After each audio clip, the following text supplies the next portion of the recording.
And good day. We are coming on the air right now with breaking news out of Boulder, Colorado. Authorities there are holding a news conference about the attack that injured 8 people at a demonstration calling for the release of Israeli hostages being held by Hamas. The suspect, 45-year-old Mohammed Sabri Solomon, has now been charged with a federal hate crime as well as more than 40 state crimes, including first-degree murder. He is set to appear in court later today. A criminal complaint against Solomon says he told investigators he planned the attack over the last year and that he wanted to, quote, kill all Zionist people. The victims range in age from 52 to 88. The news conference is now underway. Let's listen in. Why? Next, you will hear from FBI Denver Special Agent in Charge, Mark McCulloch. That is Mark, the common spelling with the K, and McCulloch, M as in Mary, I-C-H-A-L-E-K. The final speaker today will be Boulder Police Chief Stephen Redfern. That is S-T-E-P-H-E-N, and Redfern is R-E-D-F-E-A-R-N. We will take a few questions at the end, and now I'm going to turn the podium over to Mr. Gruhl. Thank you. Thank you, Ms. McGuire. I'm Bishop Gruhl, the Acting U.S. Attorney for the District of Colorado. On behalf of myself, my office, and the entire Department of Justice, I want to express my heartbreak and my support for the victims, their families, and the community of Boulder. I pray for those families, as well as everyone in Boulder, Colorado, and the nation who woke up this morning worried about themselves, their loved ones, and not feeling safe in their own communities because of yesterday's attack. I assure you that my office and our partners are here for you, and we are taking action. I want to thank the first responders, citizens and law enforcement alike, who worked to quickly end this violent attack, save lives, and tend to those who were injured. I also want to thank our law enforcement partners at Boulder Police, including Chief Redfern, the FBI, including Special Agent in Charge Michalak, and the Boulder DA's office, including DA Michael Doherty. They worked hand in hand with my office as the matter was thoroughly investigated and prepared for charges. And I want to thank our partners in D.C., including Attorney General Bondi, Director Kash Patel, and Assistant Attorney General in charge of Civil Rights, Harmeet Dhillon, for their support. My office and AAG Dhillon were in contact yesterday throughout the day, which helped lead to the federal charge that we're announcing today. My office has charged Mohammed Sabri Solomon, age 45, with the commission of a hate crime under 18 U.S.C. Section 249. When that offense includes attempted murder, the statutory maximum federal sentence is life in prison.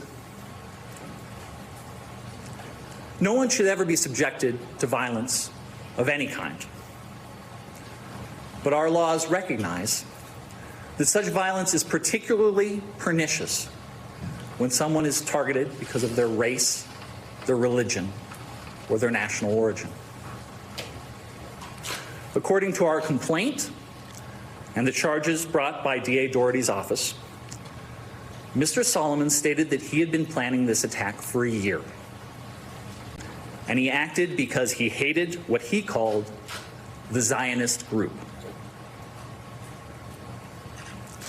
But what the charges allege that he did was to throw Molotov cocktails at a group of men and women, some of them in their late 80s, burning them as they peacefully walked on a Sunday to draw attention to Israeli hostages held in Gaza. And when he was interviewed about the attack, he said he wanted them all to die He had no regrets, and he would go back and do it again. He said that he had previously tried to purchase a firearm, but resorted to the Molotov cocktails when he could not purchase a gun because he was not a legal citizen. I remind you that Mr. Solomon is presumed innocent until proven guilty. My office and our partners hope justice will help heal the people in this community and in the communities throughout the country shaken by yesterday's attack. We fully intend to hold Mr. Solomon accountable for his actions, and these charges are the first step. Thank you. I'm going to turn it over to DA Michael Doherty.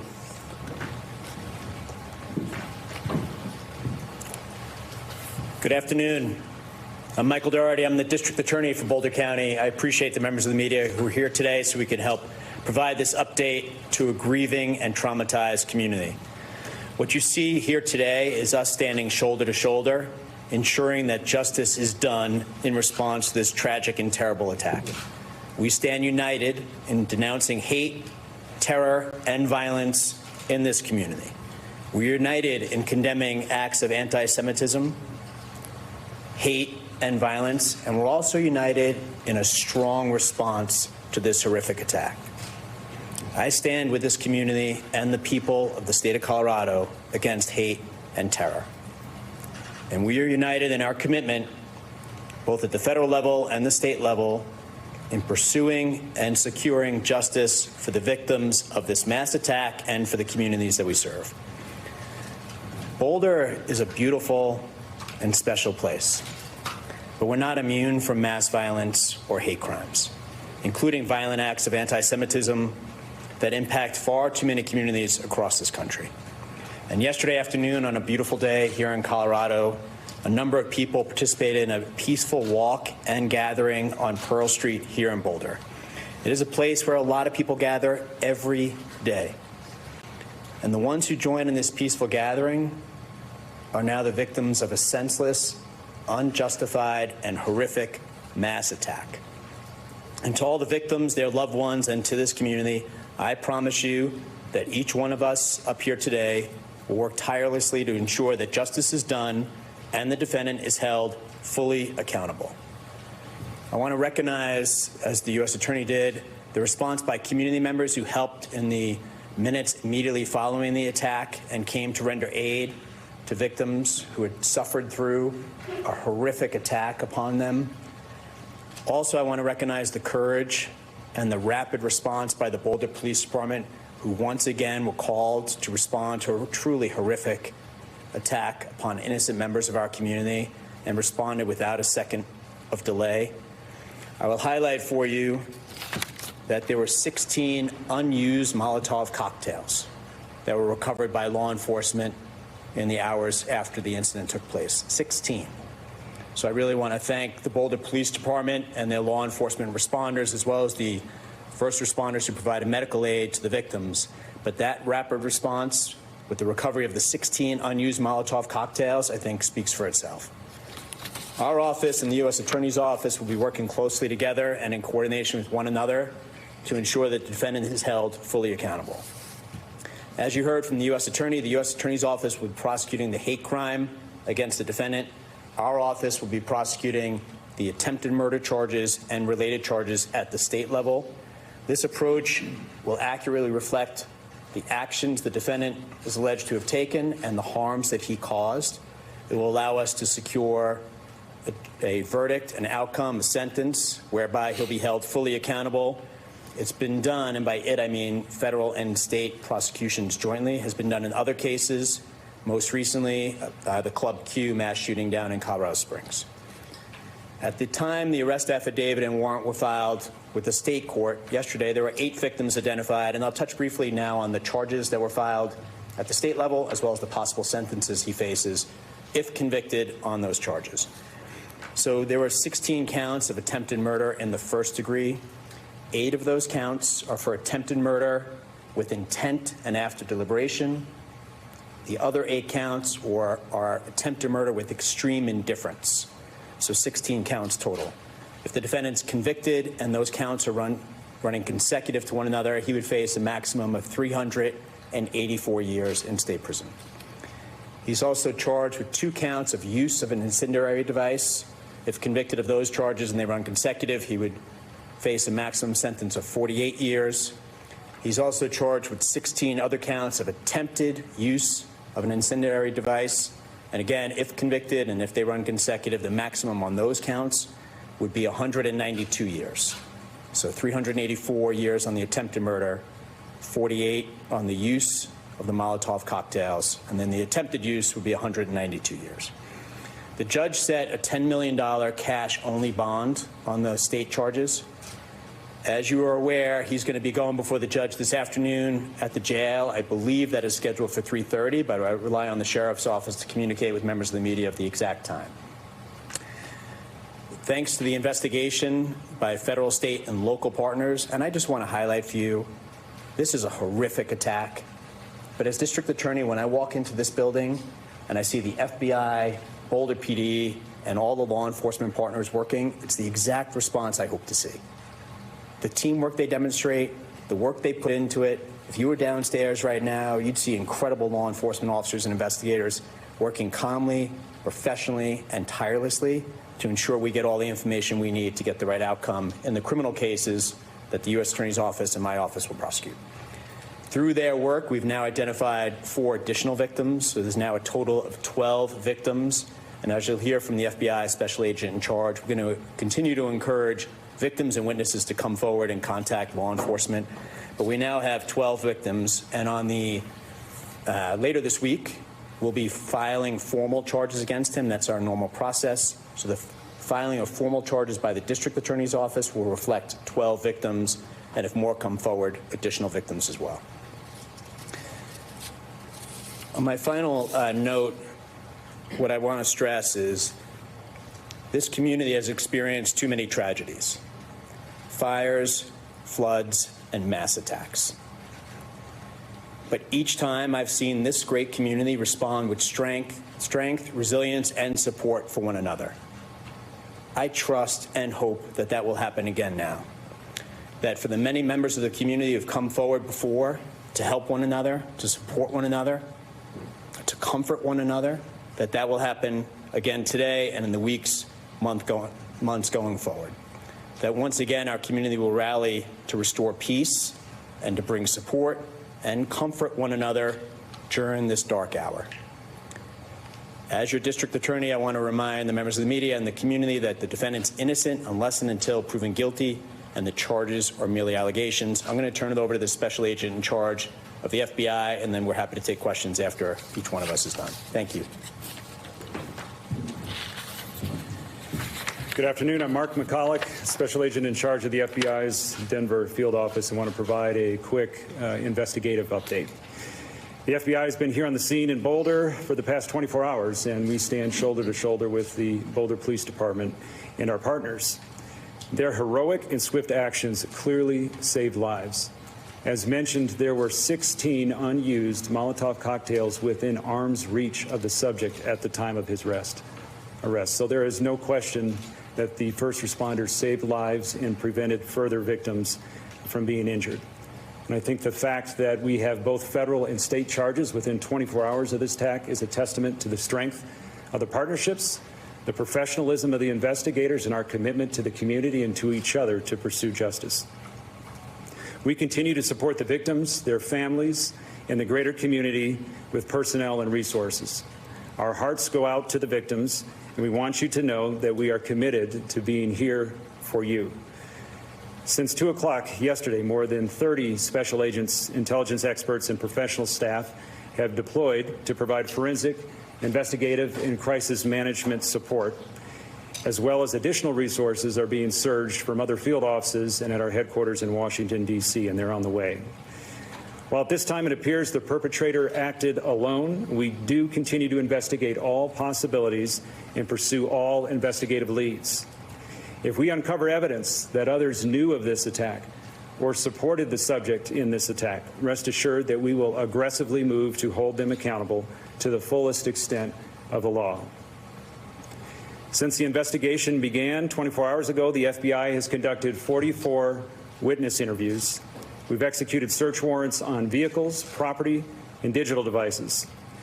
We've deployed our full evidence response team both to Boulder at the main crime scene and the execution of a search warrant at a residence tied to the subject in Colorado Springs. Members of the ERT worked through the night to gather all evidence so that Pearl Street could swiftly be reopened this morning. We've deployed victim specialists to hospitals and assigned one to each and every victim that's been identified to date. We've set up a digital media tip line. We've deployed a mobile command post for information sharing and evidence control, and we continue to canvass for witnesses, additional victims, and camera footage. We ask that you call us at 1-800-CALL-FBI if you have any information about the events that transpired yesterday. If you saw something, if you heard something, if you have information, our investigators want to hear from you. If you have multimedia evidence, whether that is photos, social media posts, or videos related to the attack, please visit the site that we've established, and you can provide your information at fbi.gov/Boulder attack. We at the FBI are not tracking any credible threats to the Boulder community at this time. However, if you see something suspicious, we urge you to call 911. The FBI takes seriously its mission to protect the American people of the United States, both nationally as well as here and in Boulder. Hate-fueled acts of violence have no place in our community, and we will use every tool and resource available to hold those who commit such acts fully accountable. And I'll turn it over to Chief Redfern.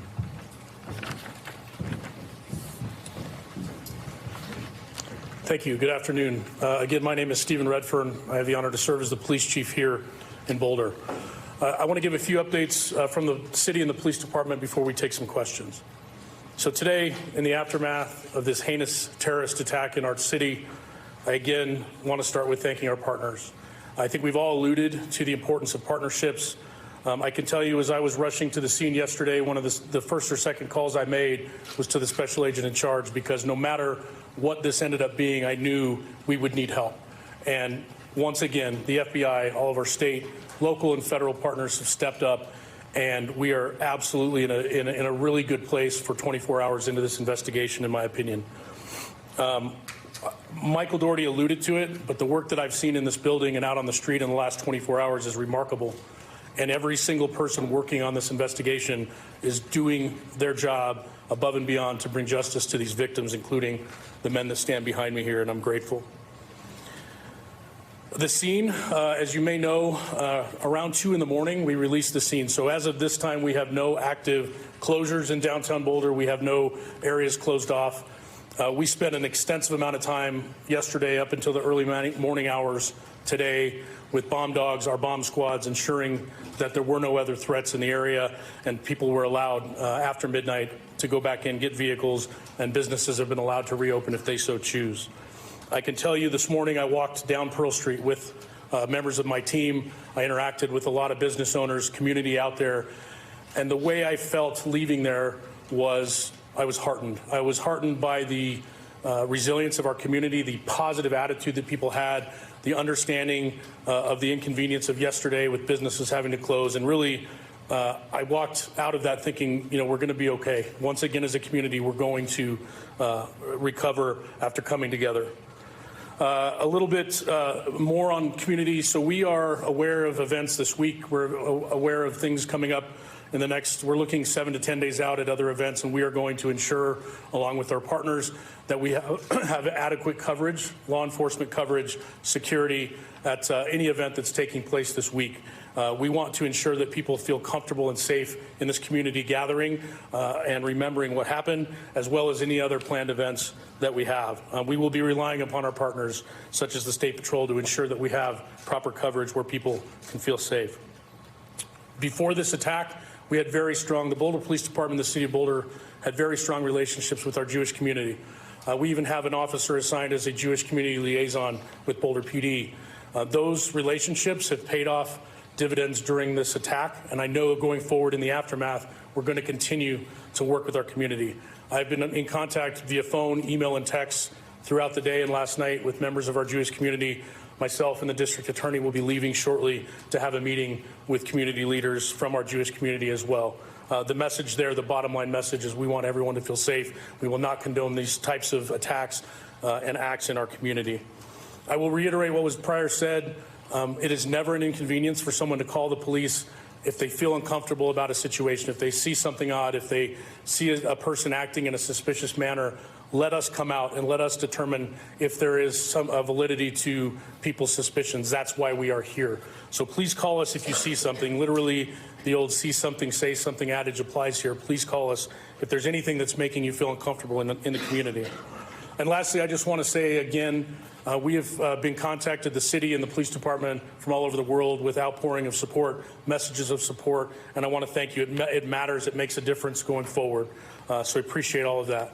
With that, I'm going to turn it back over to our public information officers for some questions.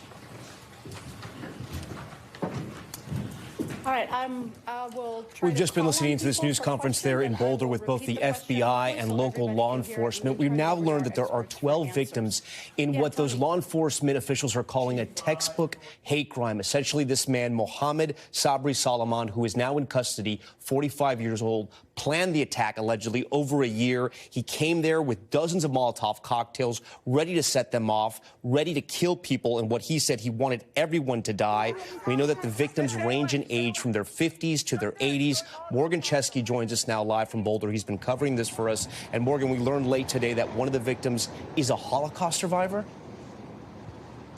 Yeah, Tom, that's right. Of those initial 8 victims that authorities reported, one of those was a woman who survived the Holocaust. We do have some good news to report tonight. I did have a chance a few moments ago to speak to a local rabbi. He is aware that she was initially hospitalized, but Tom, he told me that in the last 24 hours, she has since been discharged from the hospital and is in the company of family recovering. He described her as a fighter, someone who grew up as a refugee and who has grown into a woman who is an activist, who wants to fight for the voiceless, and is certainly going to be a part of this Jewish community going forward. Of course, there are still 7 others that are recovering as a result, including one of those initial 8 victims, Tom, that does remain in critical condition. Those 4 additional victims we heard about today, those are people who have likely contacted authorities to share what they experienced at that attack. You could hear authorities encouraging anyone else to please come forward